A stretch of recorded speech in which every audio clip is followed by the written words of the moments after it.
Bismillah ar-Rahman ar-Rahim. Hello, people, and welcome to Footy Judge Mo. Massive weekend ahead. How do Arsenal approach the Newcastle game? Liverpool with Isak as a striker, of course. They face Crystal Palace, 17 games unbeaten Palace versus Liverpool, unbeaten Liverpool as well, winning 5 games. Can this Premier League be turned on its head? Actually, this weekend, if Arsenal win and Liverpool don't win. There's actually now a discussion about Chelsea and actually the squad and the squad depth with Palmer being out and the comparison with Spurs actually and Manchester United and everything that is going around. Are Spurs going to be the surprise package actually this season with Thomas Frank and what is going on? And can they actually, I can't believe that I'm saying this in September, that a lot of people are talking about Spurs finishing ahead of Chelsea, especially with the latest updates, of course, with Chelsea and all the squad and all the stuff. And Enzo Maresca under pressure, actually, lately, which is, it's kind of strange a little bit to think that Enzo Maresca, after winning the Club World Cup World Champions, of course, Ekitike got fined 2 weeks, which is kind of, is being called an idiot, stupid on the media. Bro, The Guardian, the BBC, Fox Sports, he literally, all of them, every time that topic came up, they called him stupid. An idiot. He's upset. He's worried. They are like, it's not me. Just go on and listen to The Guardian. You're saying about the fine. Slot came out today and said he wasn't fined. Oh, so maybe I missed that one. Maybe I missed that. Maybe you missed more. Maybe you missed more. Who knows? I really missed that because I saw that. I went to bed yesterday and he was still getting fined 2 weeks. So maybe he's not getting fined. 2 weeks is a lot of fucking money. That's close to £500,000. So. That's a lot of money. But how is everyone doing? Hit that like button, people, if you're here for the first time. And if you're new to the channel, subscribe. We just got to 43,000 subscribers. We're on the way to 50K. So hit that like button, people, and subscribe to the channel. Let's have a good show and enjoy ourselves. It's Friday night, of course, for a lot of people. It's Friday afternoon for me. How's everyone doing? Everyone just looking forward to the weekend, everyone? Yeah. Always, man, always. Chelsea, Brighton. Arsenal playing Newcastle. I think it's a very exciting weekend. Imagine if we win this weekend and Man United are above Chelsea or something. That would be hilarious, actually.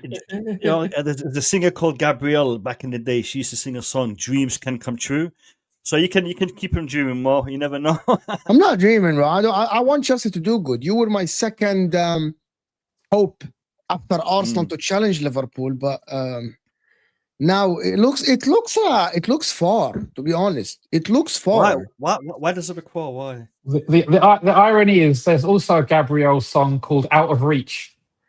Maybe that's more applicable this time. Yeah, yeah, but Gabrielle also had an eye patch on one of her eyes, so she didn't really see That's a lot true. of things clearly. Her judgment may be Is it- questionable. Is it far-fetched that Chelsea be away from the title and stuff like this? Just be in the contention with like Spurs so- and Yeah. and Man City? Is that far-fetched for me to say this? You think Spurs are in contention for the title? Not in the title, No. top four. No, top four. we're not on the Top- top. top- I never top said four, that. yeah. Okay, do you think you're in contention for the title then, No, as a Chelsea no. fan? No. So by No, definition, you are in no, why contention not? for top four. Yeah, no, 100%. I think Chelsea are still in contention for top four. I think we've had a very bumpy start. A lot of it is to do with some of the decisions that were made in the transfer window. Some of the decisions that Maresca also has made in regards to his selection.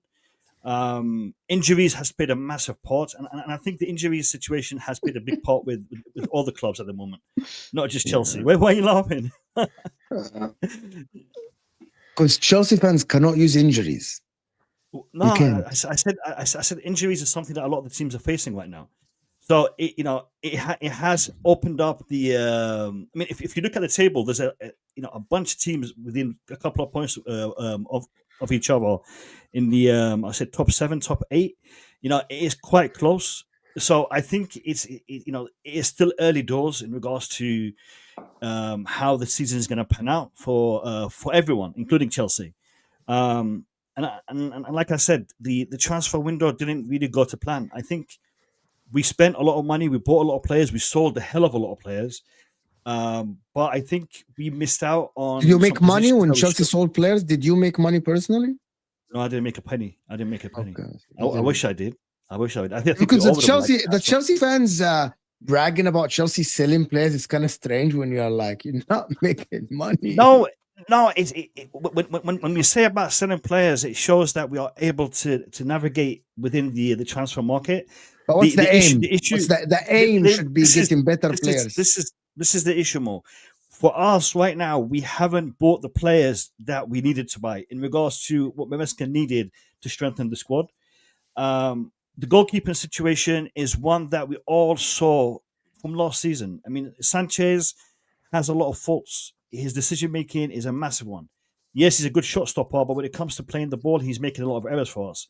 And this is a position that should have been addressed. That wasn't addressed. The defensive situation.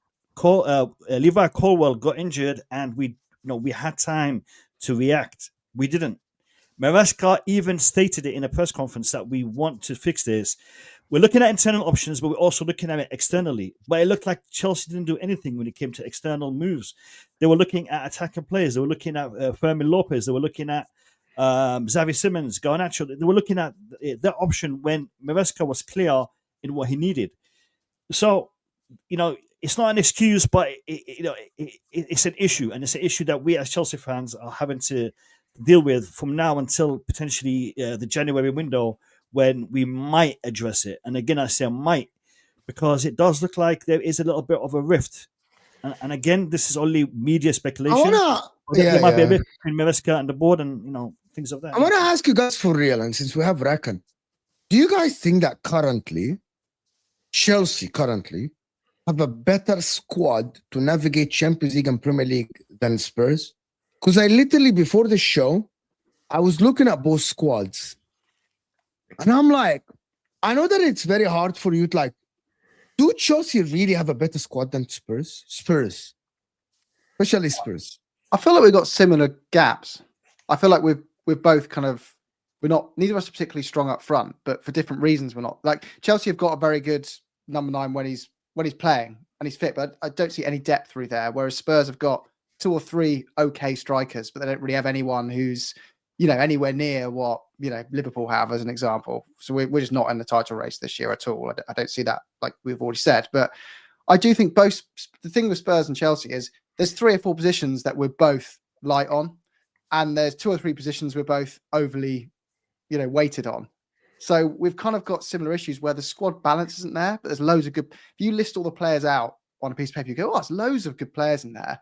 Why don't you start listing them out by where they can play comfortably you start to go, oh, that it's not. It's just a bit misaligned, really. And you go through the squad. For example, your left side.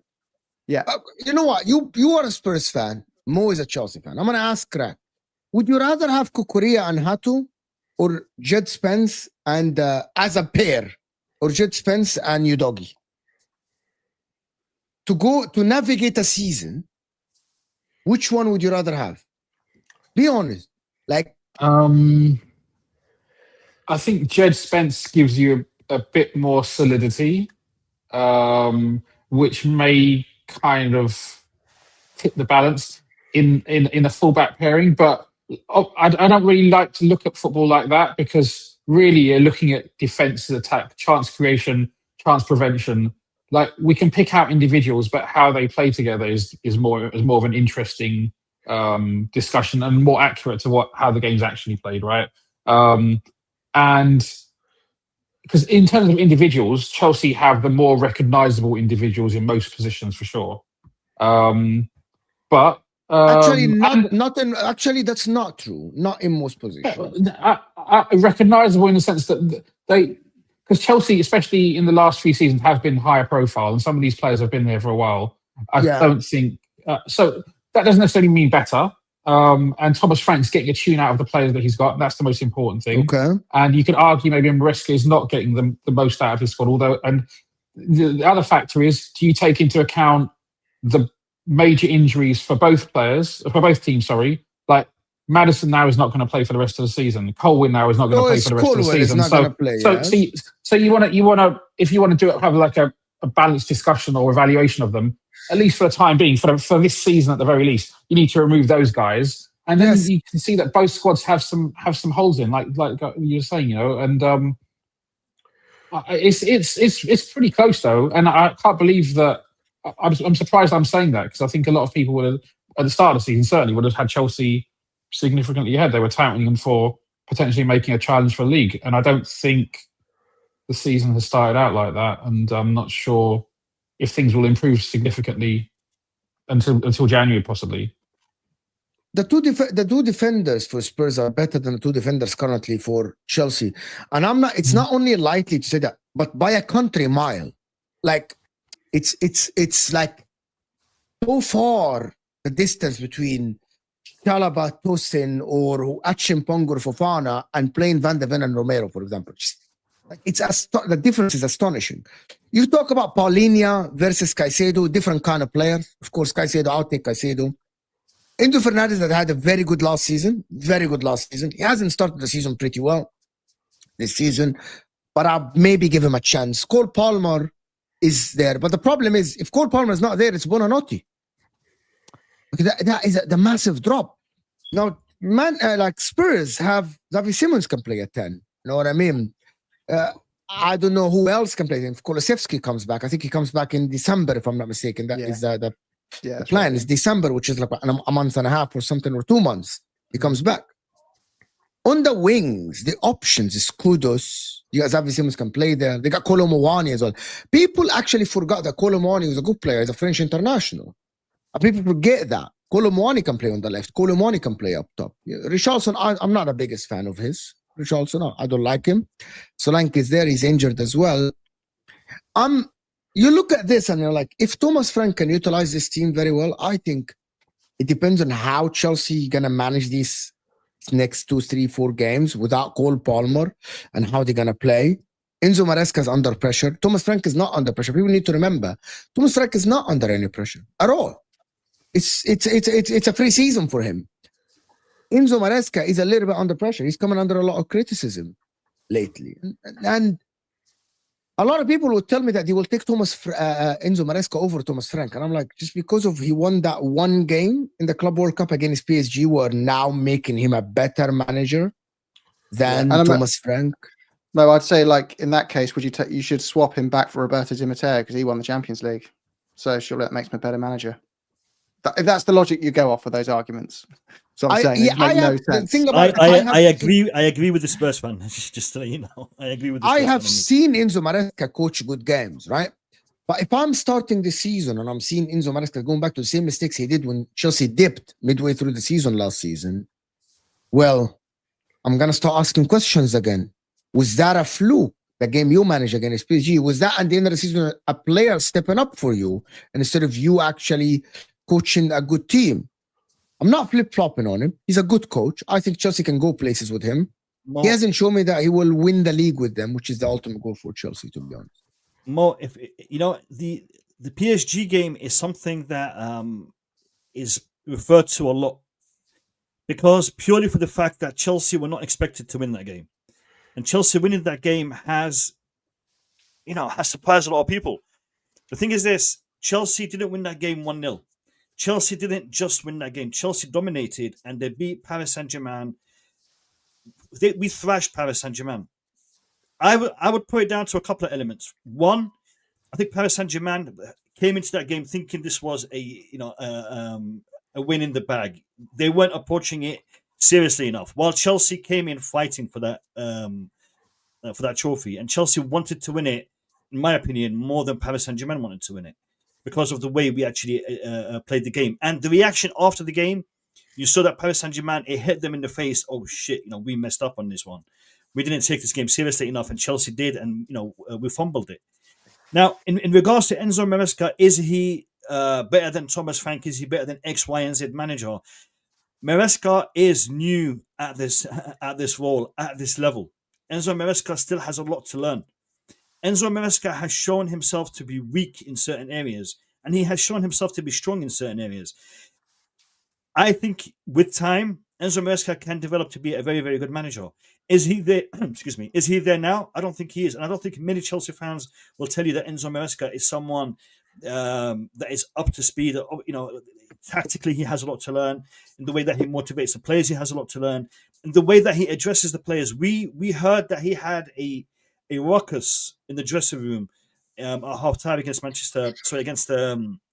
against Lincoln in the cup, and he ruffled some feathers. Journalists have taken that and they have added more.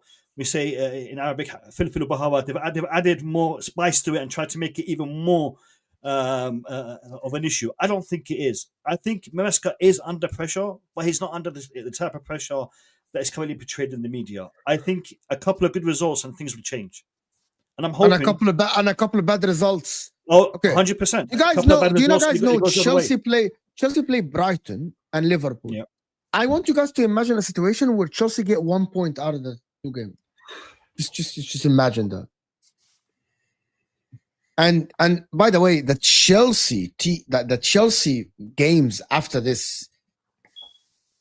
If I tell you the Chelsea games after, you play Nottingham Forest away, Wolves away after. Sorry, you play Sunderland. That's an easy game, right?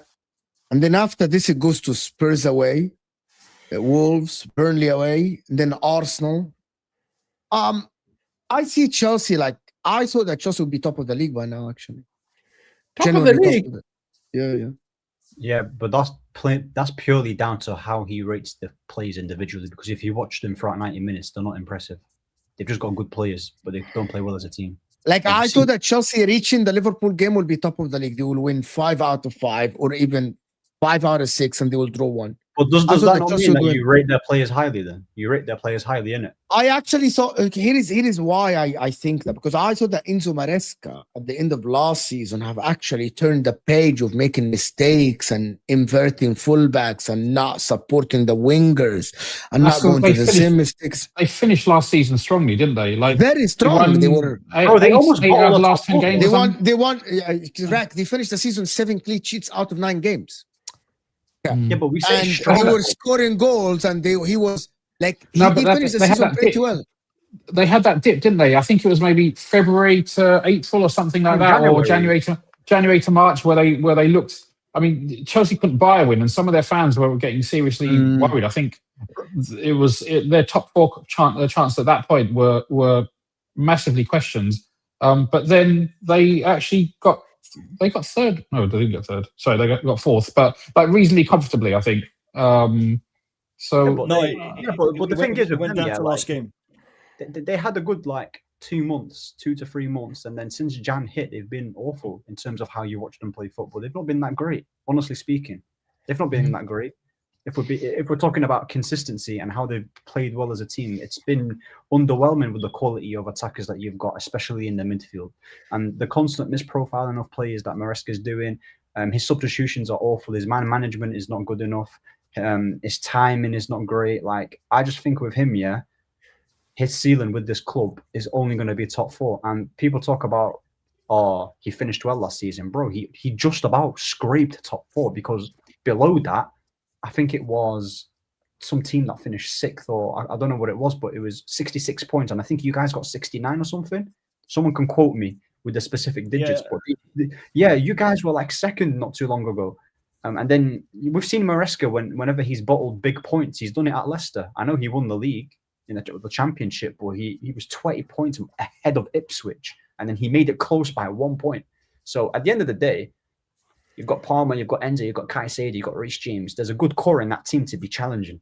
There's a good team to be challenging. They should be challenging. You can say, oh, they don't have the centre backs here, but bro, like, regardless. Ahmed, I agree with you. I think Maresca is not a manager that is going to win us the title. I think he's a manager that is going to do a bit part job for the time being, and Chelsea do need to address this quite seriously. But you know what the problem is, Mo, is that people were talking about Chelsea's squad being better than Arsenal. People keep talking about Chelsea's squad deeper than Liverpool, better than Man City. That's fine. You know what? I'm glad they got humbled, because the reality of the narrative that came in from the summer, oh my God, oh, we're champions of the world. Yeah, what the fuck are you doing with it now? What are you gonna? What's in the next game? What's the tactics? Shall we just start chanting world champs and you get an automatic win? No, you've got to go and perform. This is why they got ahead of themselves. It's the same with you, Mo. If you're thinking they should have been top of the league already, come on. Yeah. There's a gap between Arsenal, Liverpool, and then there's a gap. I'm even putting City in that category. There's a gap between us two right now. But there's a gap because of the manager, though, not because of the squad. There's a gap because of the manager. Okay, so you think so you think Chelsea's squad is close to Arsenal, for example? Yeah, I think they've got better players in there. Yeah, but only the only thing that Arsenal have over them lot is two centre backs. That's it. The midfield is Chelsea. The fullbacks is Chelsea. I personally think that their fullbacks are better. I'm taking them. I think Reece James is better than Timber. This is what I mean. They fooled you. They fooled you. No. Chelsea have done a Wenger special. I've been on Chelsea's neck for the longest. No, wait. They've done a Wenger special on you, man. This is exactly.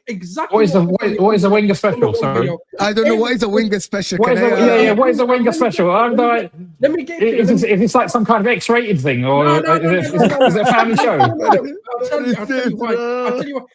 In Wenger's later, sort of parts of his seasons, right? What he used to do, in his later seasons, was he'd start well, right?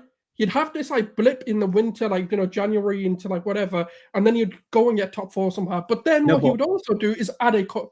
You'd go and win an FA Cup. And then what happened is Arsenal fans would get so hyped up again, saying, oh, next season is our season. We're going to go. I'll tell you what the gap is. And then what happens is the same cycle, the same bullshit happens again. And this is exactly what's happening with Chelsea. I am telling you now, they won the World Cup, they won the Conference League, and man are now world-class status. But to be fair, you've not. No, but the thing is, you can listen. I agree, but you've also not won anything. So at the end of the day, you need to win something before cussing some other teams winning. This argument is so weak. It's unfucking believable. No, but it's true. It's so weak. It's not weak here, because the only reason why there's a significant gap between Arsenal and Chelsea is purely down to the manager, because Arteta is way better than Maresca, and that's a fact. And Chelsea fans can disagree. That's the reason why there's a massive gap. He's just a better coach, better manager. Ahmed, I'm going to disagree with you, but I'm going to clarify why I disagree with you. So, in regards to Arteta being a better manager than Maresca, I think the amount of time he spent at this level and him being at the position he's in today, I think Maresca having that same time spent with Chelsea, I think Maresca would be a better manager than Arteta. But if you're talking about... Again, it's an opinion. Just like saying Arteta is better manager than Maresca is also subjective. It's an opinion, and this is my opinion. My opinion is that hold on. Can I hold on? No, stop. do you think today Enzo Maresca is better than Mikel Arteta as a manager? I just said no. I just told him. Okay. I think he's referring to. Does anybody in the chat, does anyone in this chat, not the panel, think that Enzo Maresca is the better manager today, not in the future, not fucking potential, than Mikel Arteta? I want a yes or no. If you think Maresca's better, say yes. Otherwise, say no. He's got a point. He was comparing them in Arteta's first 2 seasons at Arsenal versus Maresca. But I'm now not comparing them at Chelsea. I think that's what I, you're saying, right? I don't do, I don't do this. I don't compare managers at their career because these are managers, A manager can coach when they are 60, 70, or when they are 35. And you can get that manager at the age of 35, or you can get him at the age of 80. It doesn't matter. He's not a football player. There's no resale value for the manager. You know what I mean? Because Chelsea, because Chelsea today can choose to sack Enzo Maresca and hire an 80-year-old manager. Okay, so let me say something. One analogy. Just one thing. One thing. Give me just one thing. Give more. Di Matteo won the Champions League. Di Matteo won the Champions League. Is Di Matteo or was Di Matteo a better manager than Arteta today? I would say no. Even though Di Matteo has won the Champions League. So in regards to achievements, in regards to consistency, in regards to experience, that is your yardstick. Your yardstick is what can a manager achieve and what has a manager achieved. Today, Maresca, I don't think he's better than Arteta. But could he become? Hypothetically, yes. No, but my thing is, like Mo said, that he had Chelsea top of the league in it.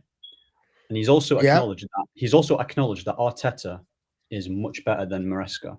So I want to know, so that comes down to my point. The reason why you have Chelsea there is because of the team. Because that's the only one way I can think about it. Because people talking to me, how can you say Chelsea is better? No, but I had Chelsea top of the league because they had the easiest start. I expected them to win every game. No, but regardless, there's an element of tell me one game that Chelsea played until today that you wouldn't pick them as the winners today. The United forget now. United Old Trafford. Forget now. Huh? United at Old Trafford. They never win. Absolutely, you would pick Chelsea. They never win. They never. Have you seen their record? No, but I'll be honest. Listen, anyone who has Chelsea, you haven't won against Newcastle. No, in the last 4 years. Do you think your club is going to win against Newcastle?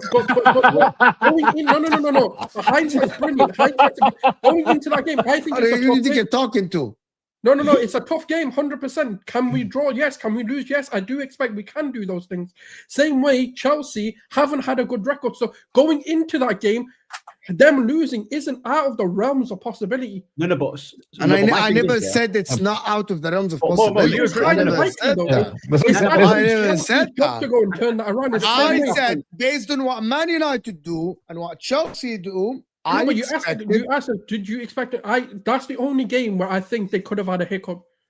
And that's the game and that's why I said maybe Chelsea win 5, draw 1, which is the Man United game. No, but my thing is, listen. Okay. With Chelsea, I believe they have players in their team that have more difference makers than Arsenal. Arsenal's team is more balanced because they've got a spine there. They've got 2 good centre backs. They've got a better goalkeeper as well.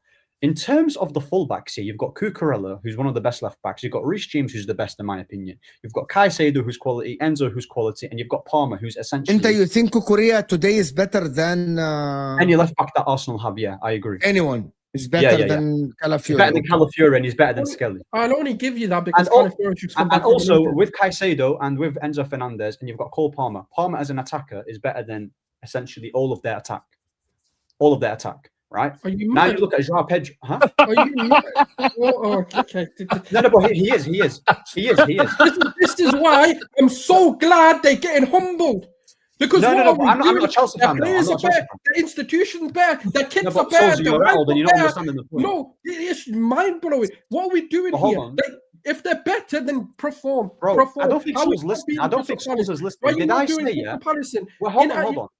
Wait, let me make my point here because I think you're just getting emotional without actually listening to what I'm saying. You're getting a bit emotional. No, but listen, I understand you love Arsenal, but you have to be objective. At the end of the day, I said to you, I said to why is he laughing? Listen, he's making me laugh. Armin's condescending tone is just genius, man. No, but He has listen, the condescension in that voice. I love Ahmed. Wallah, I love him. No, listen, practice makes perfect, doesn't it? You get me? But anyway, yeah. Arteta is. I just said to you, 5 minutes ago, that Arteta, there's a huge gap with Maresca. I think he's much better in game management, coaching, improving players, how he plays, all of it. Yeah, he's better than everything. Right now, when you look at Chelsea's players, individually, they've got some very good players, and you can laugh at the Cole Palmer thing. He walks into your team, and he's there, and he become your best attacker. On the right hand side, he cooks. On the 10, he cooks. He is quality. He's going over there over Saka. Are you mad? Are you mad? Are you mad? Are you listen, I'm not going to get into this debate yet because I know Mo is going to be like, are we saying Saka's a more valuable player than Palmer? Saka is a better player than Palmer. No, my dear. I think Saka's amazing, by the way. I think he's like one of the most underrated right wingers. Yes, in football, Palmer is better than Eze. But I think Palmer's. Palmer's. Palmer is not better than Saka. Well, it's different. It's different roles, isn't it? It's quite No, hard. So I've just named you Enzo, Caicedo, flipping. They've got Lavia, who's not fit yet, but he's quality when he comes back because I heard that he's back from injury. He's amazing. Yeah, the only reason why national team doing it. And they've got what's it called? They've got Palmer, Joao Pedro's quality. The only thing that I don't rate is that they got a scrubber on the left who's got Nacho and Gittins. They're not good, and Neto's not good enough. But that's pretty much it, bro. That's pretty much it. Chelsea, if they get a better manager than Maresca and you fix them 2 centre-backs, they're challenging instantly. And the goalkeeper. They just need 3 players. And their problem is fixed alongside with the manager. So I don't understand why people are getting heated in it. Like Cole Palmer, we need to understand, we've all got our favourites at our clubs. But when there's quality and there's levels, you have to say that Palmer is just levels, innit? Bro, he's just levels. So, and he shouldn't be he's not a player to be fighting for top 4. He should be winning titles and playing in Champions League and winning it, bro. That's how good he is. So there's your difference maker. Mo, you're neutral. Would you take Saka or Palmer? You could have one on a free. Mo, if you could have one on a free, Saka or Palmer, who would you take? Which one are you asking? Me? I'm just asking Mo. I was going to say, as an independent Judge. person in the argument. Judge. Would you take Palmer or Saka if you could one on a free transfer? I'll take Palmer. I think I would as well. Would anyone take Saka? By the way, people in the chat know that I like Saka and everything. I like Saka. It's amazing. No, but hold on. Where's the outrage for Mo? Where's the outrage for Mo? You all had outrage. Hold on. Where's the outrage for Mo? You're comparing yourself. You're comparing yourself to me. Are you comparing yourself to me? What's going to happen in the World Cup? Are you sitting here and comparing yourself to me? Palmer don't play for England. Yeah, sit on the bench. Yeah, no, it's not. I'll let my baller do the talking. You know how much I like Saka and everything. It's a simple question by Jim. Would you take Saka or Palmer on a free today? I would take Cole Palmer today. I would take Cole Palmer. Yeah, people take Phil Foden as well. I wouldn't take Foden. I would take Saka. That doesn't. But I disagree with Ahmed that it's levels between Cole Palmer. You know levels. What I mean? Yamal is levels. So you know what I mean? I'm going to back Saul's on this one, but I'm backing him from a Liverpool point of view because Salah is obviously coming towards the end of his career. I think this might be his last season. So Saka as a replacement for Salah would be pretty good. We already have Florian Wirtz. I have no doubts that Florian Wirtz is going to end up being an exceptional player for us. So therefore, rationale-wise, that's not rationale. Don't be greedy and get a Palmer as well, bro. Just get the best out of Wirtz. Sure. But my point is, by the way, actually, I think one of the things that Ahmed said that is actually playing in our mind is how good the Arsenal players are coached, are drilled on the pitch, how organized they are, how structured they are. You know what I mean? They're very structured team. They're very structured football team. While Chelsea watched them one game, this fullback is inverting. One game they are doing overlaps. One game they are staying in a back 3. One game is Fofana playing right back. Like you're watching these Chelsea players and like you're confused a little bit about the rule of every player on the pitch, especially this season. And I think that is what playing in our mind. Like, for example, Enzo Fernandez last season ended the season pretty damn well. He started the season. One time he played on the right of Caicedo. The second time he played on the left of Caicedo. The third time he played on the left half space. And then the game after he played on the right. And then this game he's playing well. That game he's playing bad. Right? He's been subbed out this game. He's been very good that game. In terms of Arsenal, it is very rare when you see one player shoots up and plays amazing one game, and the game after he's dropping a 2 out of 10. That doesn't happen for Arsenal.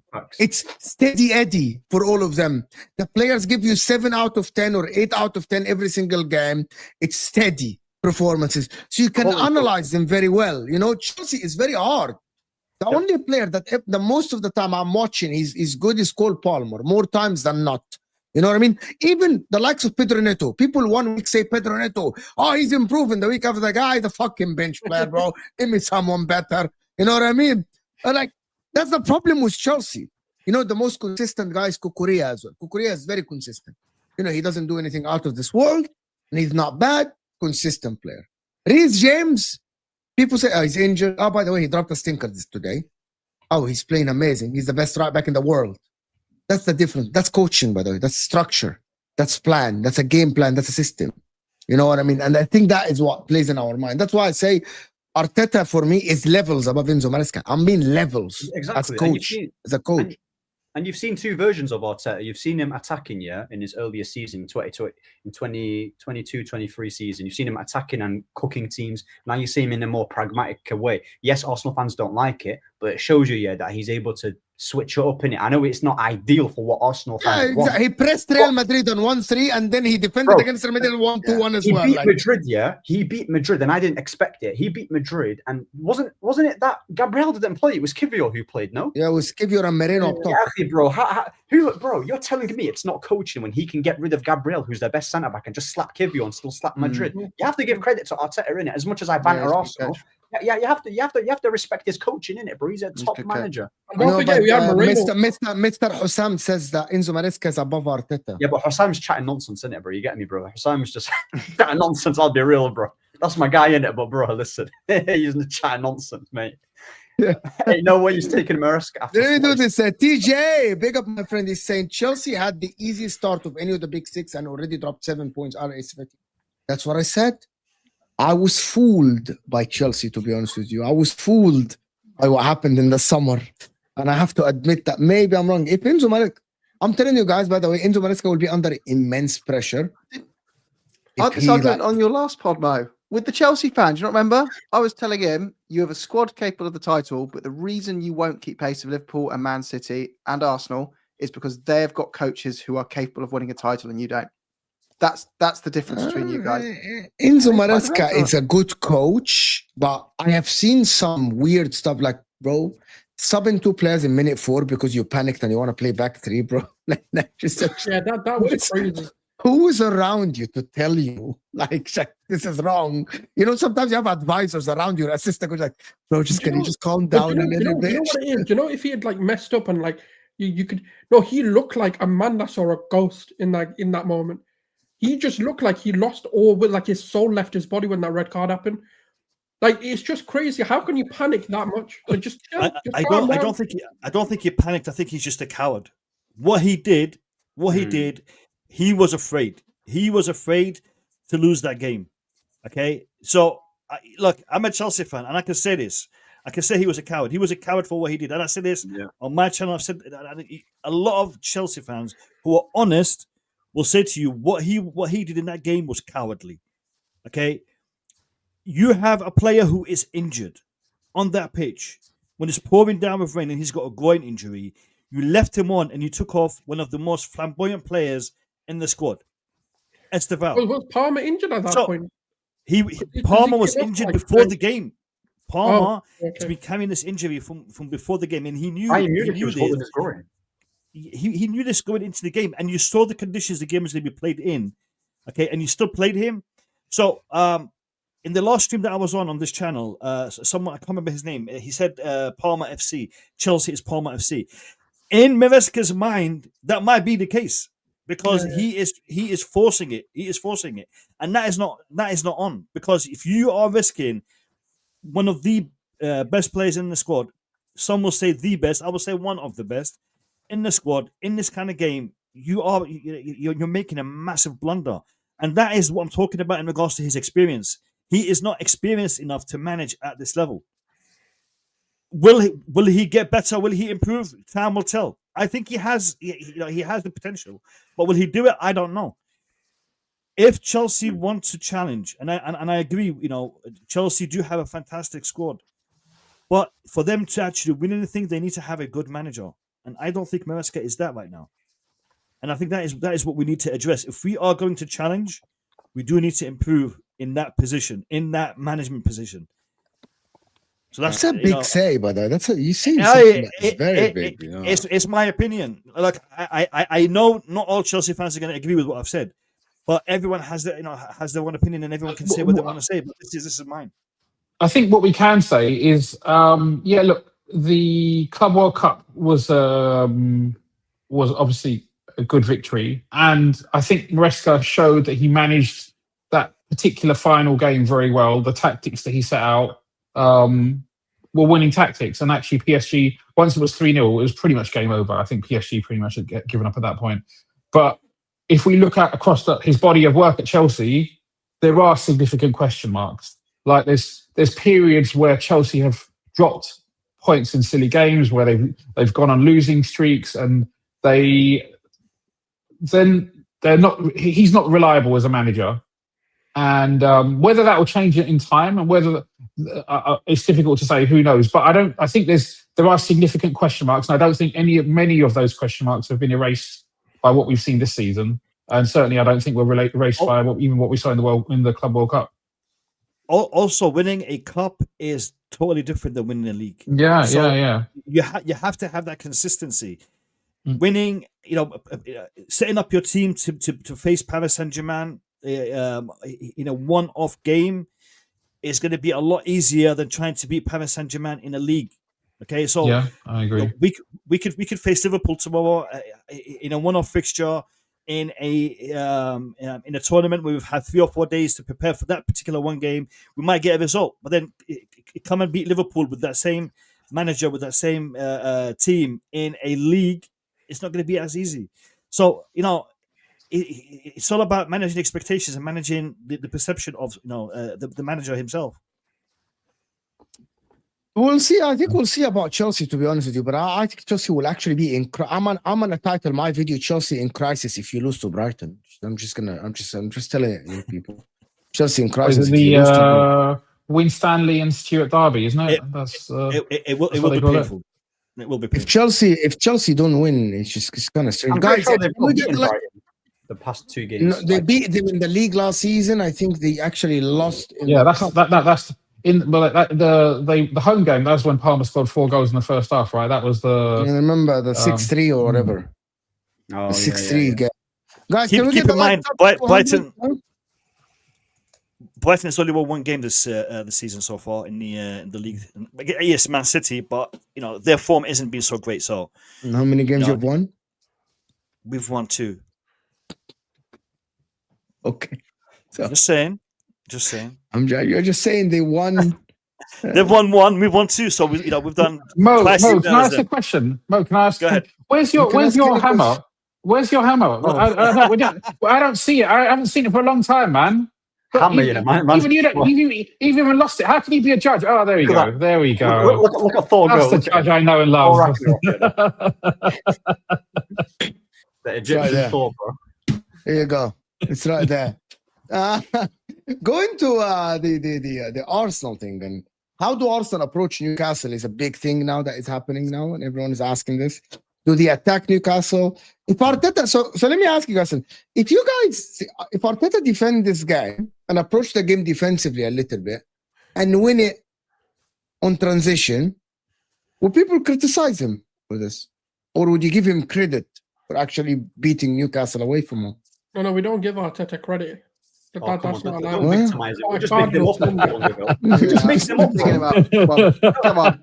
We just pick them up, innit, bro? Like, not every day it's like Arteta gets covered. Listen, man. No, but to be honest with you, Arteta, bro, Sam sent me a video the other day and yesterday evening. Arteta's the mockery of the media now. He's Do you know what I want to say? I'll make my say on it because I've not said. People need to understand this guy doesn't rate the media. He doesn't give a shit. He's gonna say what he wants to say. Like the more you know, this guy's just playing a game with the media. Then you know why this. He's not lost his head. He's not under pressure. He's nothing. It's the way he is with the media. He doesn't give a shit. He is under pressure. He is under pressure. No, he's not under pressure, man. That's not why he's saying all of. Even if he is, he's not saying it because of. But we don't know why he's saying stuff. But what he's saying is a little bit strange. He's going into the Ten Hag route, like going crazy. But Ten Hag's a bit, But Arteta does it deliberately. He's done wild things in the past, man. But that's not a good thing, though. That's what I'm trying to say. No. Yeah, but he doesn't care. He's never cared for the media. Yeah, but he's not in a position not to care, though, isn't it? Like, he's in a position where... Why does he care? He's in a press conference. Why does he give a shit? Like, they want to run out their narratives and their stories. Let them in it. He doesn't rate him. He doesn't give a shit. No, but you know what I think Arsenal should do? You know what he is? He's like football. In Football Manager where you're like, delegate the press conference to your system. That's what he is.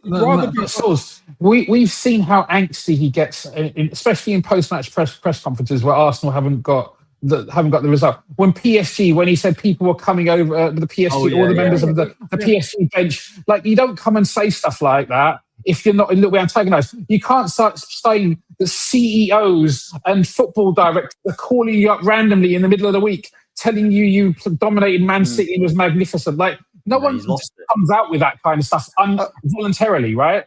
Do you think? Look, but here's the thing: you guys have nibbled on it.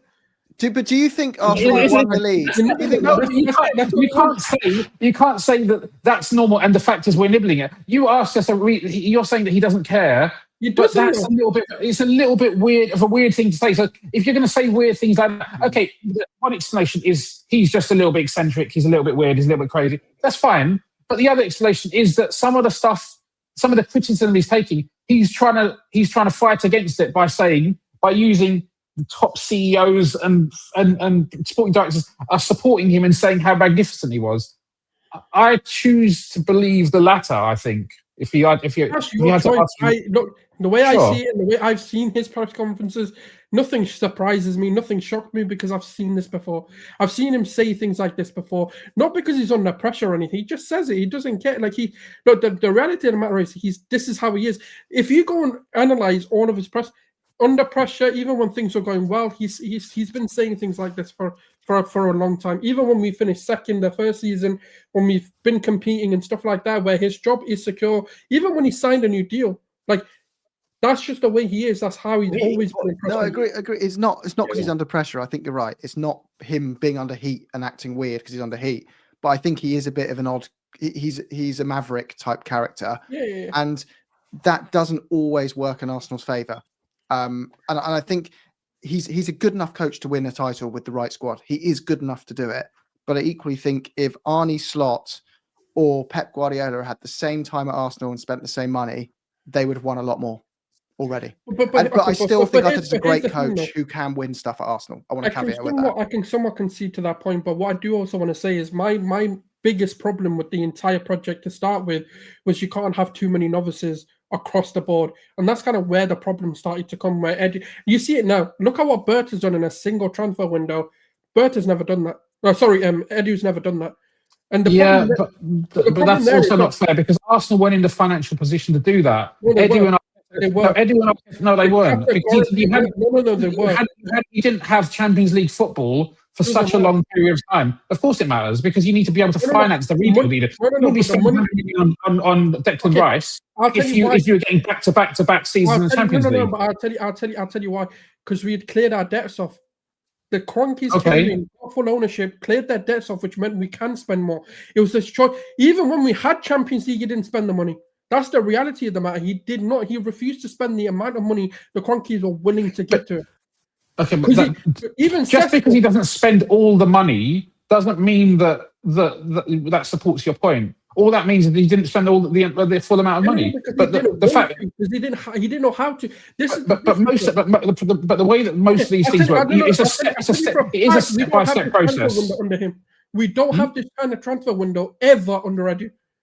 Yeah, but we don't really know that. Well, we do Stalls. know that. We don't know that. Okay, No, last season- you didn't have that. But did what's his name? This is how I look. Last season we had in the region of 250 to 300 million pounds, which have been reported by even David Ornstein. So some of the most reliable Arsenal journalists have told us.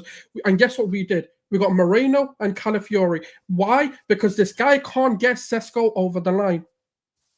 That's what does that mean? Get Sesko over the line? The issue with Sesko, but the thing is, when you say didn't get Sesko over the line, what was the reason he didn't get Sesko over the line? Because there was a reason behind that. You need to look at each of these transfers. You can't just put a blanket statement out and say he can't get over the line. What is the reason? Why did Sesko choose to stay at RB Leipzig? He chose to stay at RB Leipzig because he wasn't convinced that he was going to get first team football. All right, cool. Even if that's the narrative we want to go with, let's go to this season. No, but I mean, but it's not a narrative. That's the story that's been put out. I may be wrong, but that's the actual story as far as we know. You're not wrong. That's the story put out. You're not wrong. Okay, that's fine. Let's go with it. 100%. Let's go with it. Guess what happened this season? Berta goes to Sesko. You want to be a big man? Yeah, you think you're Messi? Fuck off. We're going to Gyökeres. Why can't Eddie do that? This is what I'm saying. There's so many. I can give you even more examples of this. There's so many examples where Eddie but do you think if Arsenal would have paid the money Man United paid at the start, do you think Arsenal would have got him? Yes. Okay, so it's actually just a money thing then. Because Berta's got a break in him. He's not going to look. He's not going to sit there. He has a different taste in football potentially. No. You can't say he hasn't got a brain. It's not. He's got a better brain as well. He's a lot smarter. He's got a better brain. Yeah. Berta, in terms of a sporting director, has got a better brain than Edu. 100%. Factually, he's got a better brain. Okay. Yeah, but Edu's got you some decent players though. When he's got you Odegaard, he's got you Gabriel, he's got you like the thing is I'm just saying. Isolation, even Ed Woodward. What's the Glazers guy? I like Woodward, you know. Listen. Anyway, forget Woodward. Isolation did good things. Ed Woodward, does good things in isolation. You can pick he's out. Got me a finished Schweinsteiger, bro. Listen, anyway. Yeah, but early on he did good things. He got it over the line. He got it over the line though. Yeah. No. Okay, I can sit there and go, Edu got us who? Marquinhos. You got us a Marquinhos. Who's Marquinhos? Do you know who he is? No. Yeah, but bro, so there we go. We can the window that you had. Yeah, but he also got Gabriel. Did he get Saliba? In isolation. Look, but this whole process. We can pick out the hits and then dismiss the misses and all this. No. I'm going off of Ahmed Cole to bring you Schweinsteiger. I'm going cool. Okay, he got you Schweinsteiger. I'm sitting there and saying he went and got you Marquinhos. So we can all play this tit and tat game. Samuel Akonga's another one. We can go tit for tat for all of this, right? But the reality of the matter is, you're acting like guys. You guys don't understand. Ahmed, before you talk, you guys don't understand.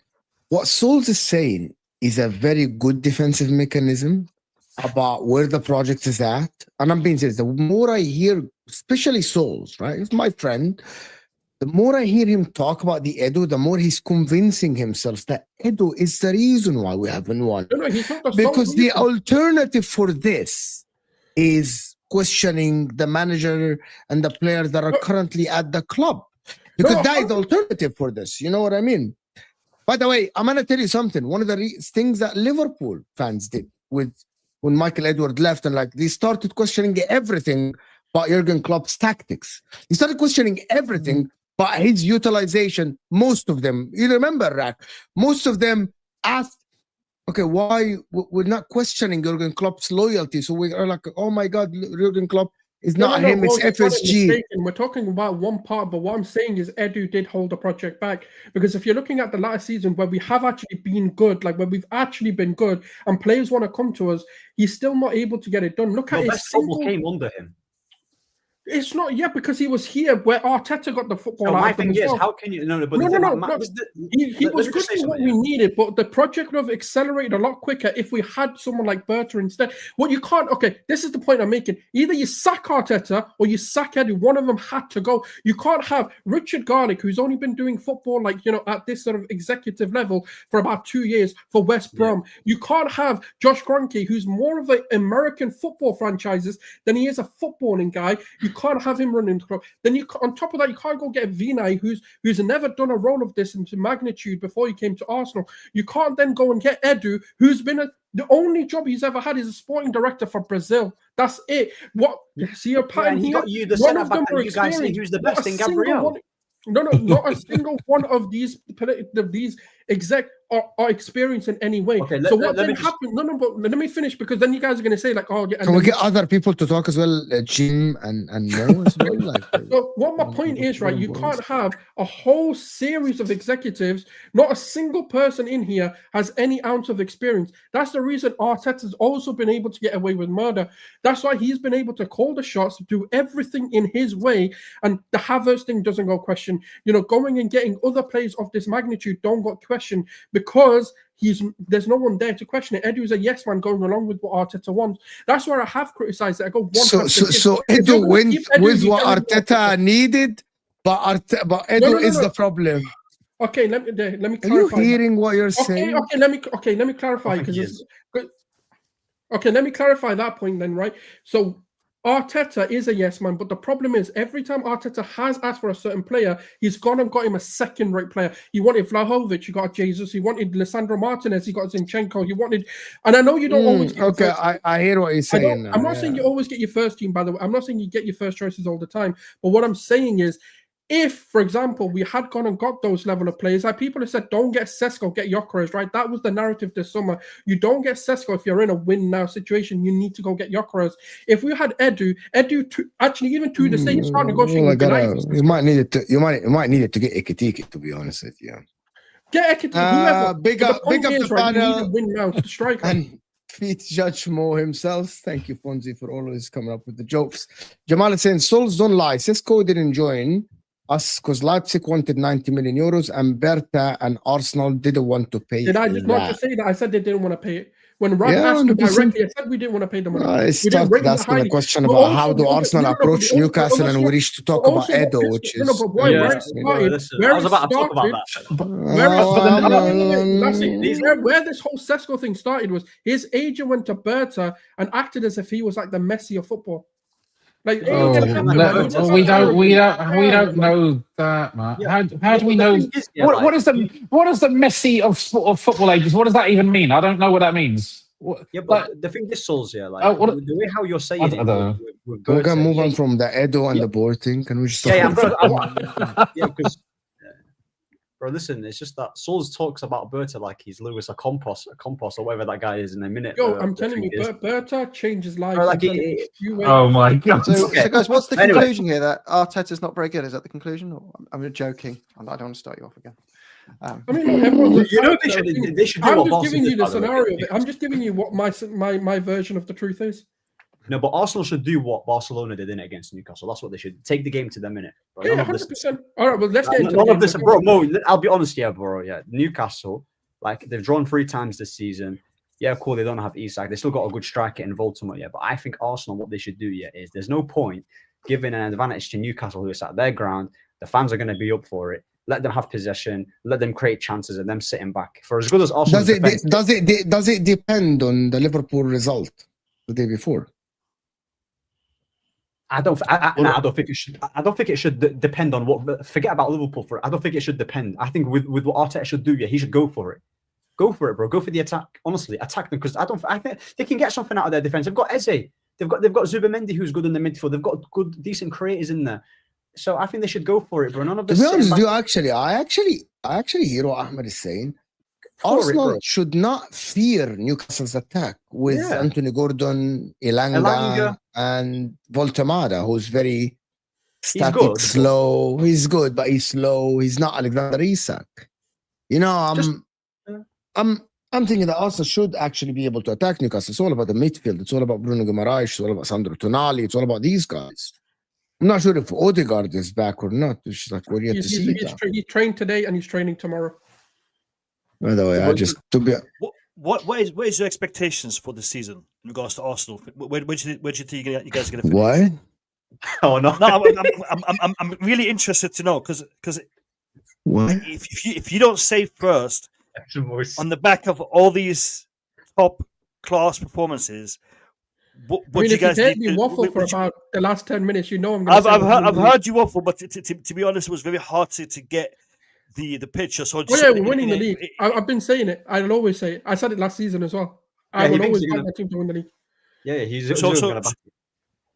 So you think this is the year? This is the one?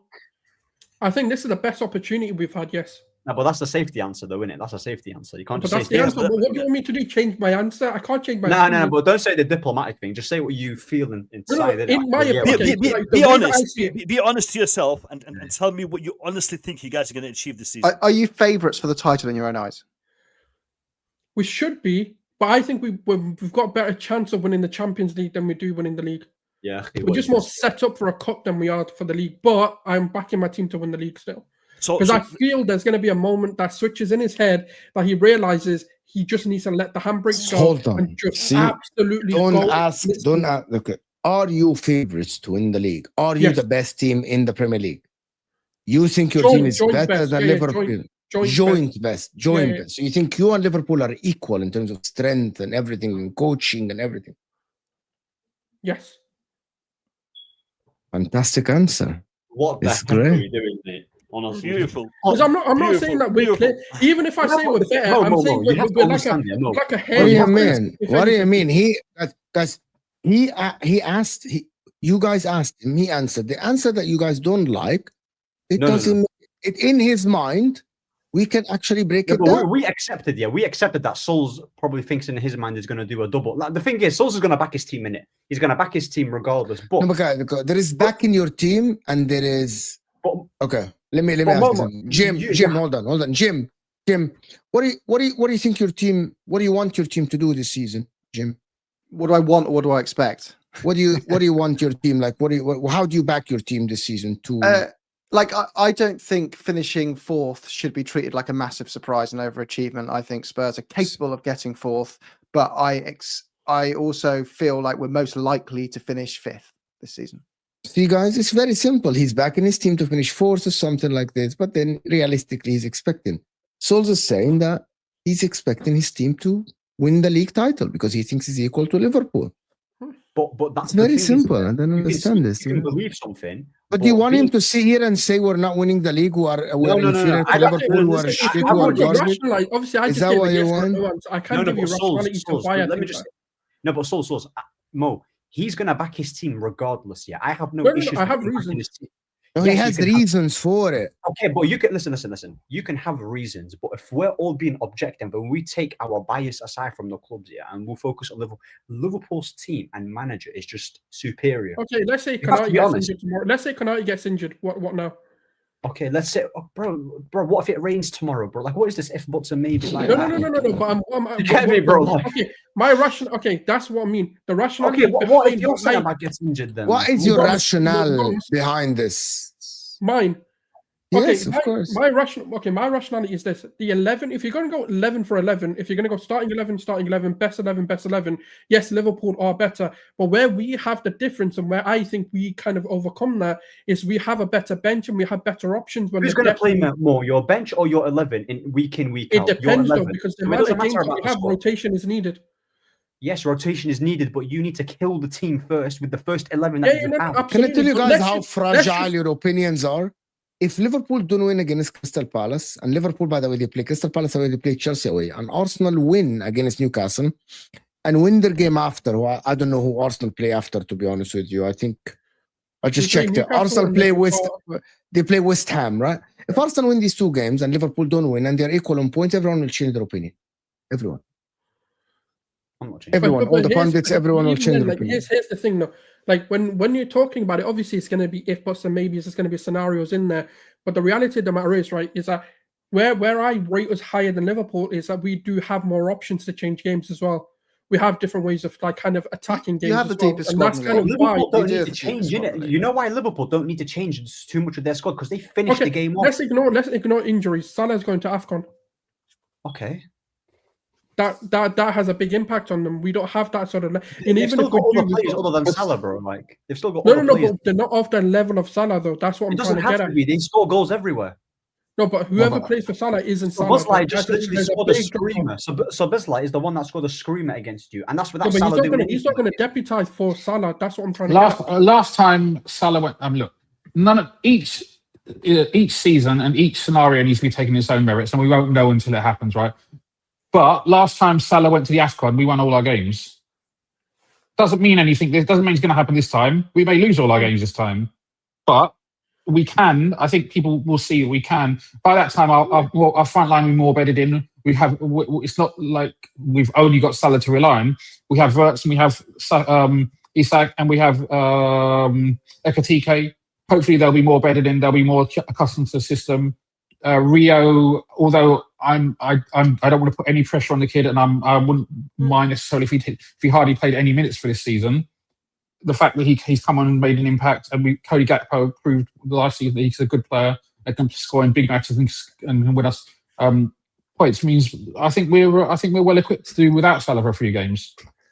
Yeah, but I think we're equally equipped even with the injuries that we're going to get, and we're a lot more prepared for them. Like this season, I'm a lot more. Well, I'm not hoping Saka gets injured again, but I'm saying that even if he does, right? That would be crazy. No. What I'm saying is that even though, like, we've had injuries, I've not been nervous about the season. I've not gone into these games going, shit, okay, like, what are we really going to do? Because last season when Saka got injured, there was a huge drop-off no matter who played, what the solution was, whether Ethan came in. Ethan was an outlier. We didn't know what he could do at the men's game, right? Yes, he deputized and he came in and done really well. But this season, we've addressed those issues as well and addressed that sort of depth that we needed. If those players were to get injured, like, for example, Odegaard's injured this season, okay, Arteta's doing the wrong thing by playing Moreno. We now see that with hindsight and everything of that nature.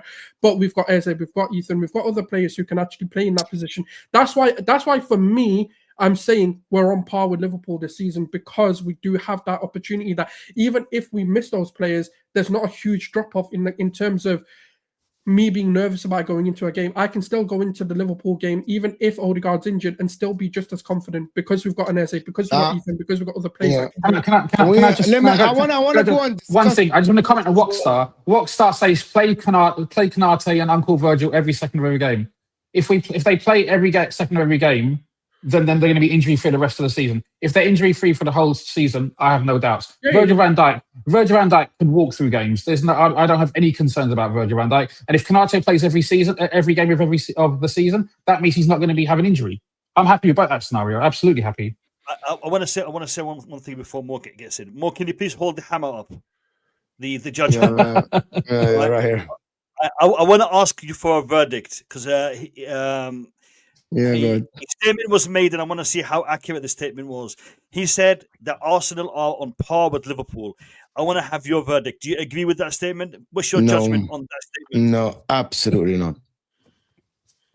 Absolutely not. I agree. I don't think that Arsenal are equal to Liverpool at all.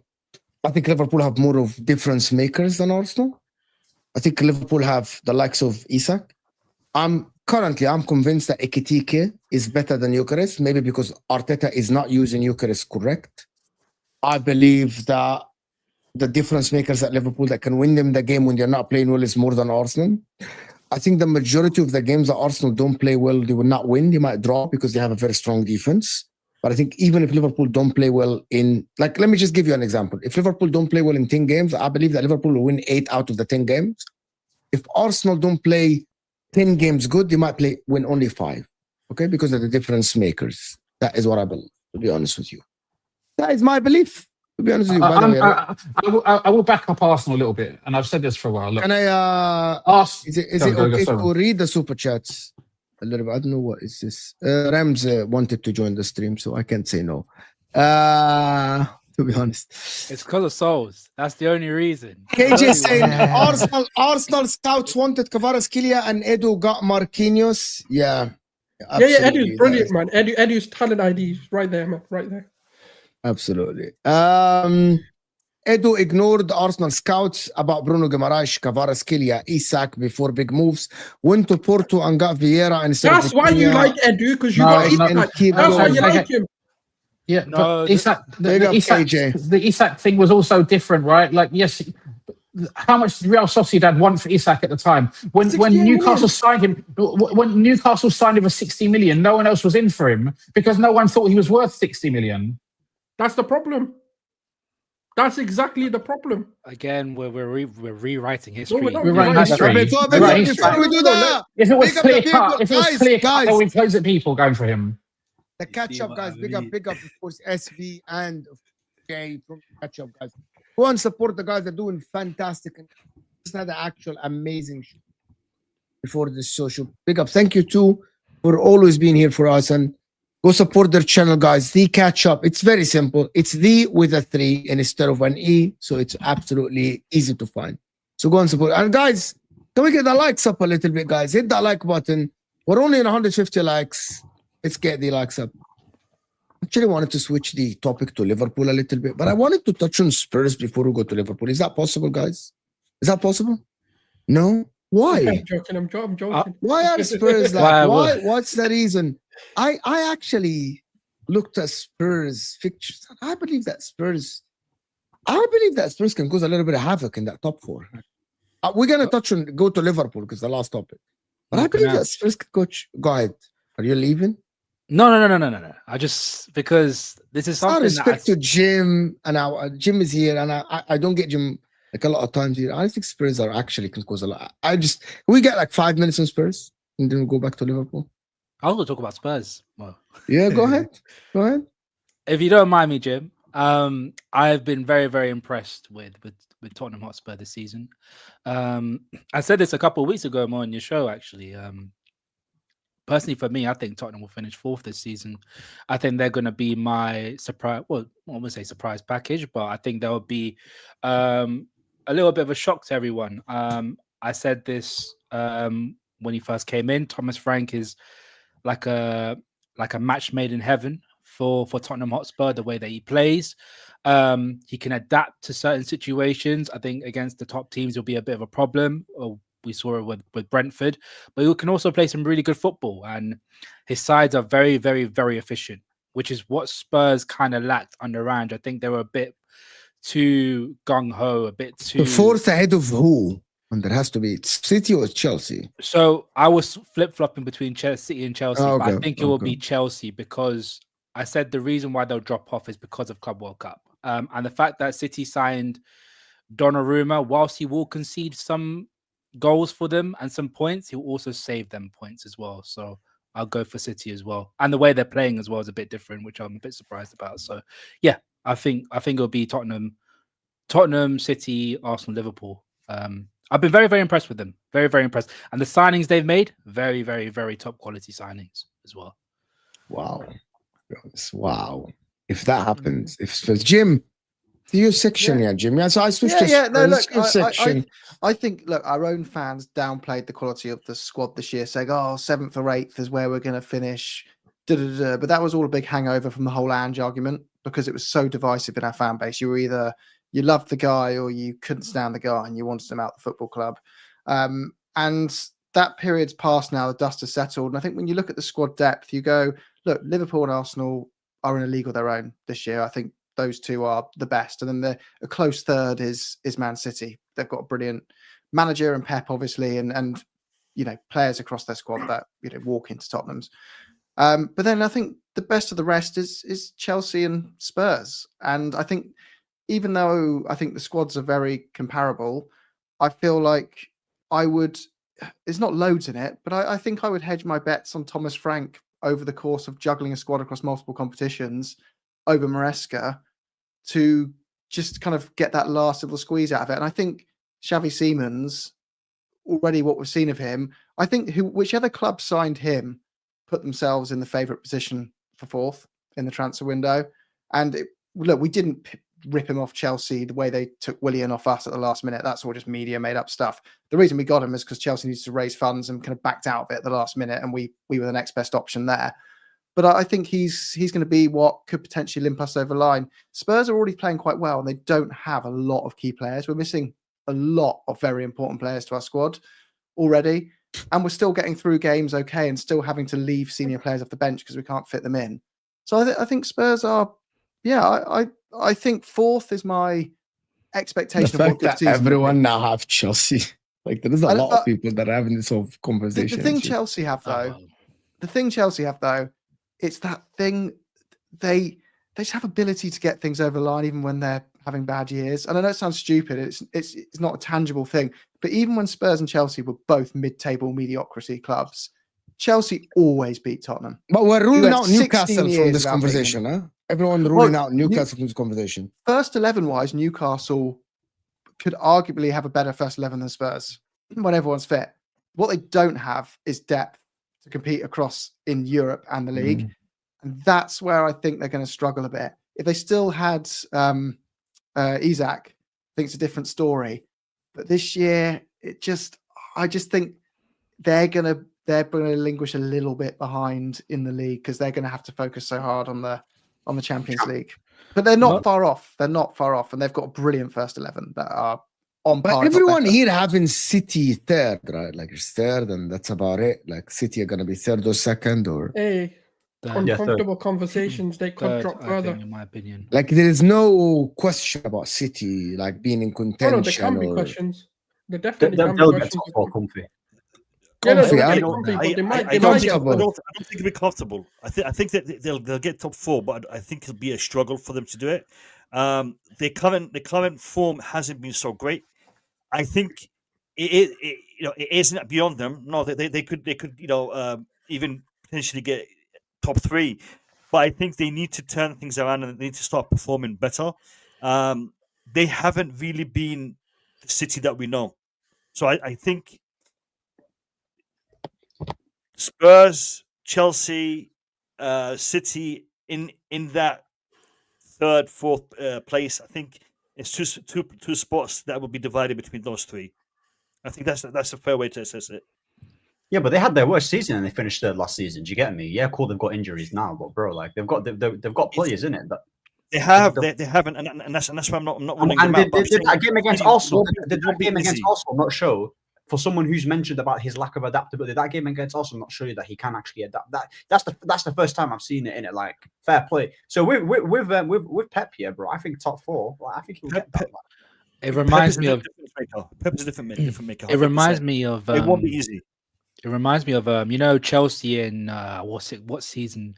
It was 21-22 when everyone thought they were going to be challenging for the league title. Lukaku year. Lukaku year. That City squad reminds me of that. They've got quality, but there's quite a few deficiencies. Being like compare it to Arsenal and Liverpool. Oh, they won the league that year. No, not Lukaku.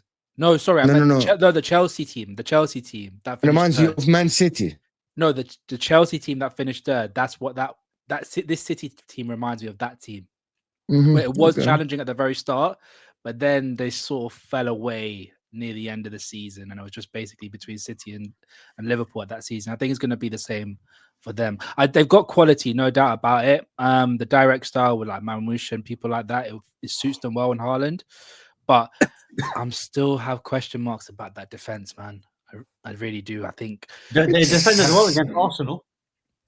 They did, but can it do well in low against, blocks? No, but can it do well against the mid-table team? So, like, if it comes up against like a Jean-Claude Philippe Mateta, or can it do well up against? So, say for instance, if Newcastle are playing Visa and Voltemada next to each other, I don't know about that. There's still a little couple of question marks. Think about it. Already 8 points behind Liverpool this season. Already 8 points. It's just. It depends what Liverpool do the next two games, to be honest. It depends what Liverpool Only do the 3 next points two off games. top four in as well. So it's still early in a sense, isn't it? They're on No. seven. You don't do the top four now, but if you're 8 points behind the leaders, They're not going to challenge. Remember- I retract my statement from that. Innit? I don't think they're going to be challenging you. But the reason why I say comfy top three, top four, yes, because bro, like ain't no way he's going to drop with the quality that he's got, and the manager on who he is as well, like Pep. Like he's not going to drop out of the top four. And if he does, then that's a disaster. no, he's never going to drop out of the top four. He's never going to do that. Yeah, He's always going to be in the top four. You got a bookmark this, Mo. You got a bookmark this. Me and Ahmed Bro, are I'm telling agreeing you. on this. Yeah. I want to tell you. I'm going to Liverpool, and I want to hear what Ram said about Liverpool before we end the show. It's like, what?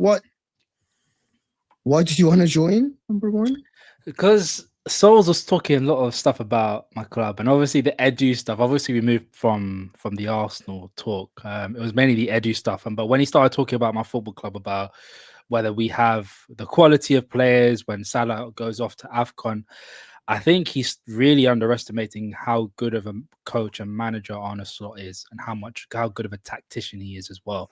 We saw it last season in so many multiple games where we used different styles, different formations, and different ways of playing football, and we still got the results. Prime example: Manchester City away. We didn't play a conventional 4-3-3. I think it was a 4-2-2 rack, if I'm not mistaken, because Szoboszlai had the game of his life, but we played a very, very different style of football that we played in the 5 games prior to playing Manchester City. You talk about when Salah goes off to AFCON. Well, we do have the opportunity of playing a diamond if we need to, because we have such good midfield depth. We have Wirtz, we have Szoboszlai, we have McAllister, we have Gravenberch, we have Jones. We have players available that we can optimize and implement different systems. And Slot has come out himself and said, look, I could play Ekitike and Isak up front if I wanted to, but for the way I want to play in certain games, I'll use them however I want to use them. So if they're good, if those two would work in the front two up against, say, a City or a Chelsea or a Newcastle, then so be it. All I'm saying is, you talk about injuries, and fair enough, the centre-back one is a bit of a worry, because obviously Leone's come out with an ACL, unfortunately, from the last game. But I still think we're going to get a centre-back in January. But if you're saying that Mo Salah will leave in AFCON and we might be hampered by it, we have enough There's many depth other to cover reasons. that. I didn't obviously want to take over the entire show. No, but if you want to talk about why your squad is better, you have to go through the different reasons why. You don't need to go in Yeah, detail. I can't finish it, but anyways, carry on. Yeah. No, but it's interesting because we said this at the start of the season, Mo. The way that we're playing is not very appeasing on the eye. It's not very good to our standards, but it's a worry I to think fans. you're playing pretty damn good football. I was like, what are you talking about? I think Liverpool playing good. Well, contrary to popular I opinion, watch Mo, Liverpool and I enjoy watching Liverpool but more than Mo, Arsenal. everyone's saying that we're playing badly. So if we're playing badly, surely you should be shitting yourselves, because if we do get it into gear and we play not in second gear but in third or fourth gear, we're going to blitz teams away. Yeah, And you're that's playing. We've shown in flashes. First half against Atletico, for example, the Carabao, the Charity First half Shield, against we Everton played as well. Yeah, first half against Everton. Like we need to start putting together bigger and longer runs of performances. But I don't doubt that that's going to come. We've had a massive turnover of the squad. A lot of new players have come in, and we're winning whilst these guys are still bedding in. Once they've bedded in, I expect us to go up a little even further. But we still have to do it. There's no guarantees in football. We have to go out and prove it on the pitch. Anybody gonna respond to him? Is like anybody here? Like, should I take over?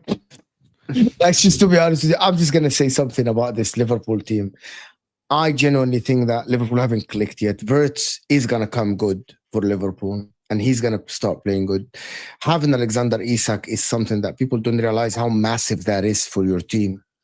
Like, I don't think people are realizing how good Alexander Isak is. Like once this guy gets the fitness and starts games, even if Salah is non-existent in one game, Isak will win you the game. It's that easy. Arsenal can't say that. Arsenal don't have it. No team in the league has this, apart from maybe City with Haaland. You know what I mean? Listen, the only thing that Arsenal can do is literally smash all the oppositions that are less than City and Liverpool. Like, you gotta win against the Newcastles, the Fulhams, and the Brightons, and Brentfords, and Bournemouths, and all this stuff. I feel like Arteta's philosophy is being the team to pounce if someone else messes up, rather than trying to be the team that sets the standard in the league. So You mean imposing imposing your plan on every single team? Yeah, I feel like if Liverpool drop off, Arsenal will win the league, but they set up in a way that they're dependent on Liverpool not having a perfect year.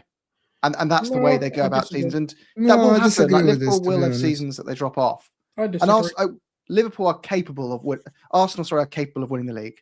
And Arteta is a capable enough manager to win the league. He's a very, very good coach. But I just feel that the way that whole Man City game went about, it was just I know we take the mick and we exaggerate it massively, but they did. You could tell they were playing for that point. Who did? Who did? I felt like Arsenal were playing. Who was playing? Arsenal. Okay, this is the thing that the media said. Arsenal were definitely playing for the 3 points. They were pressing from minute one. City are the ones. Once they got the equaliser, you know what it is? I massively disagree with the narrative that the media and a lot of rival and even our own fans are putting out there. We did not go into that game to just play for a point. That is an absolute myth. Absolutely not. Myth. But when you got the equaliser, what was Arteta's first action after that? To bring on a third centre back. That's what I mean. We took a centre back off. If I say something, I think people. It doesn't matter. You bring the balance back into the squad. You need to do that sometimes. But the reality of the matter is, we did not play for the point. Also, it's so late in the game. It doesn't matter what you're. Intent going into the game was to win it, but we're trying to win it because look. The reality of the matter is we have been stung so many times, even at Anfield, for example, where we have had quick starts and we've taken the lead and stuff like that, and then a moment in the game changes it. So what Arteta's trying to do is going, okay, cool, how do we rectify that from turning those into draws into wins?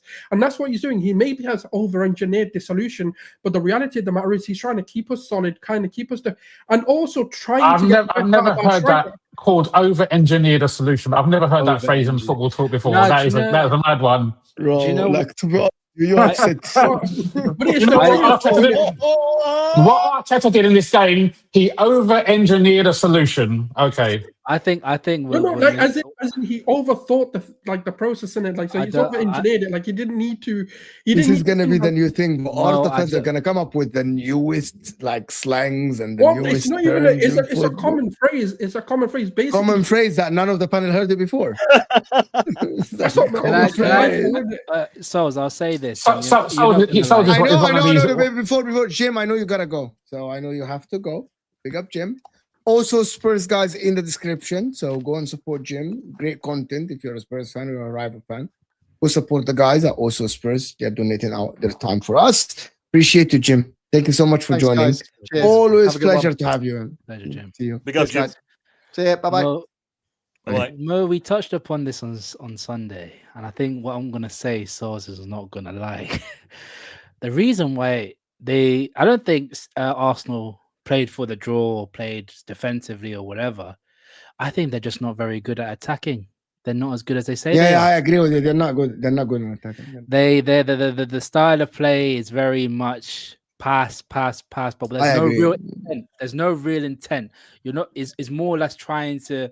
And if Arteta doesn't fix it, you're not winning the league, Broski. That's the problem, because when we broke it down on Sunday, it feels as though without Saka, without that main guy, without that talisman, they seem very flaccid. Like they don't really do much. The passing isn't there. No one's really gonna try and make that high risk maneuver or high risk ball. It's just very much pass it around, and then we'll work our way. Watch this. Watch this. Watch this. So this guys is the first. This is only the first 5 games, so it's a small sample size, right? The open play XG per game. This season, Arsenal have not created chances. And is it because Odegaard is not there? Is it because Eze is not there? It's just put out there.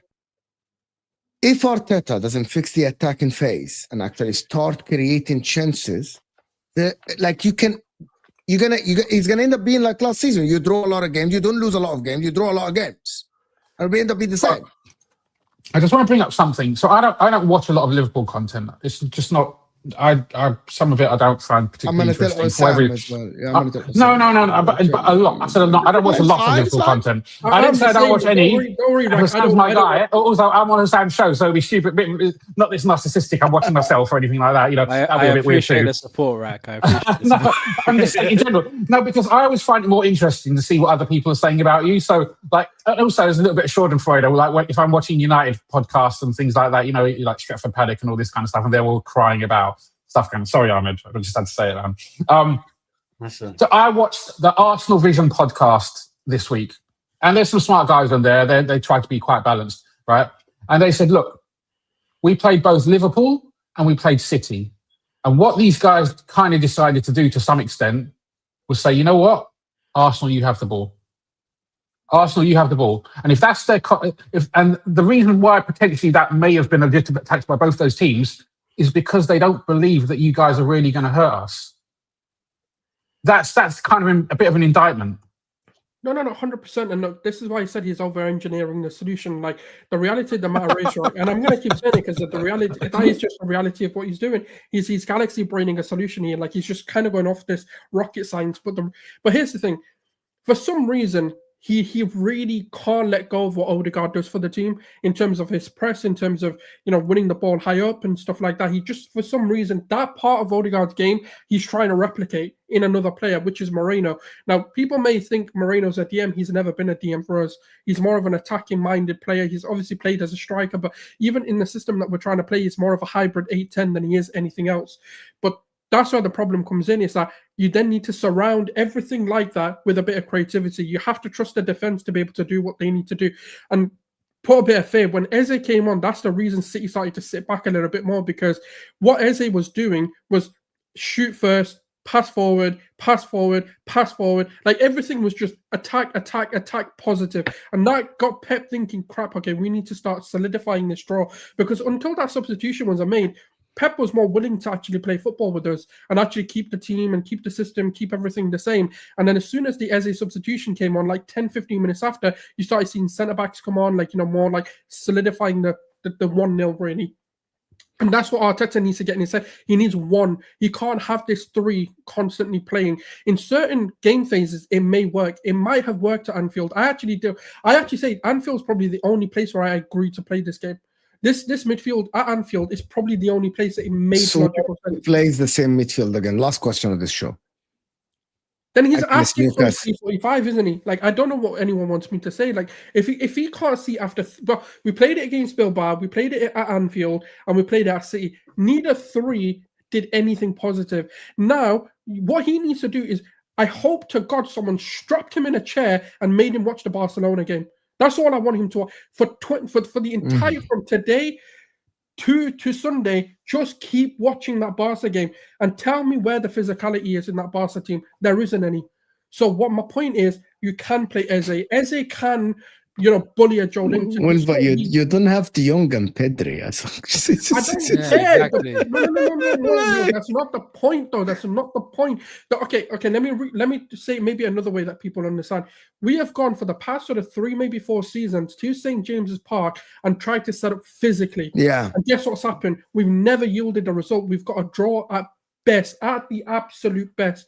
So why not try and change it and go, do you know what? Our strength lies with the Ezes, it lies with the Ethans, it lies with the Odegaards, it lies with not bringing Havertz into midfield. It doesn't lie with Moreno coming into midfield, and actually play the game we can play and take it to them. They're not that good. They've not got Isak. They've not got this absolute, you know, attack that's going to scare us. If our defense is as good as we claim, Newcastle are not as strong as people think, actually. No, but that's not what I'm thinking, Mo. Because after the Barcelona game was the one that was like, okay, the problem with the Arsenal fine this weekend is that I don't think Newcastle will let them play the way they want to play.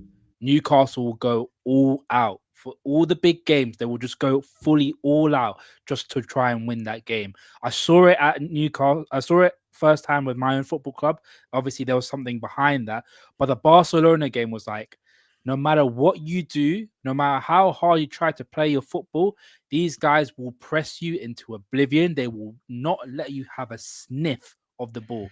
That is the only issue. That's the only issue. Even if you have the most physical players or the most technical players, they will not allow it to happen. But here's the difference. Moreno can't beat the press. But guess who can? Eze. Guess who else can? Ethan. Zubimendi. But we could say Zubimendi is brilliant in passing the ball away from the press. He's brilliant. Even people like Frankie De Jong and Pedri, who are very technical footballers, and I've seen them break the press so many times.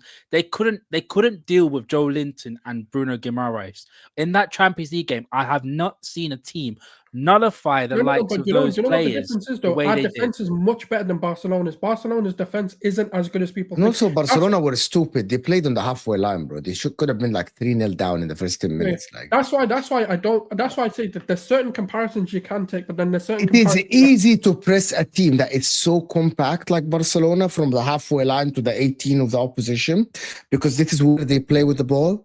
But Arsenal actually stretched the pitch a little bit. The defenders with David Raya, they stretched the pitch. So for you to press them, you will need a lot of energy and running and everything.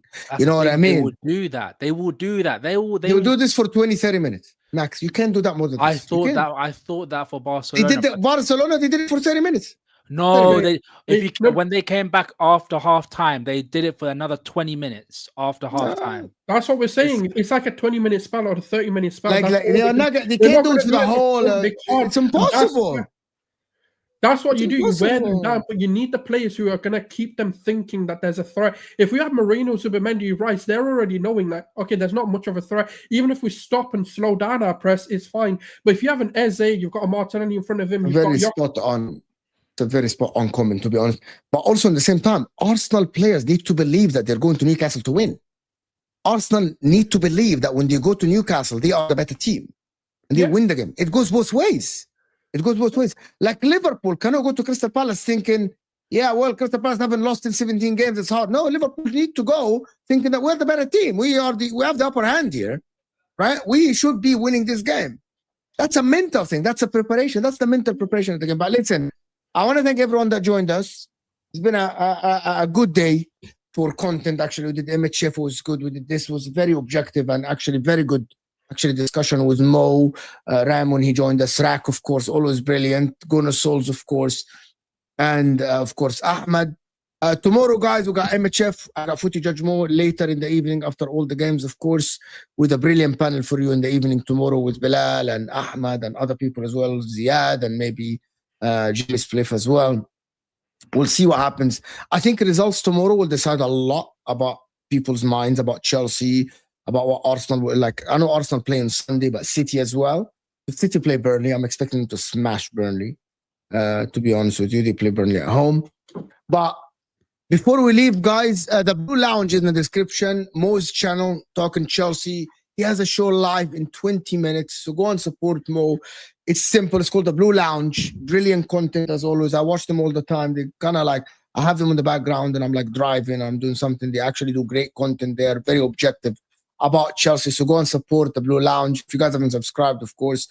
AA United, of course, Ahmed's channel is in the description. So go support Jim's channel. Don't forget about Jim. Also Spurs, of course. The Ram Stand actually is as well. Is the channel now. I don't know when is the last time he did content, but he's going to do content soon. You'll see him on Kopish all the time. It's going to happen. It's going to happen, Mo. It's coming back. It's coming back. You'll see him on Kopish as well. You'll see him on Hussam channel, of course. But this will take you to Terry when he's doing FC26 for some whatever reason. Terry Fleur, new channel. He's doing a FC26. So go and support Terry as well. I will see you guys soon. And we're out of here. Have a good weekend. Big up.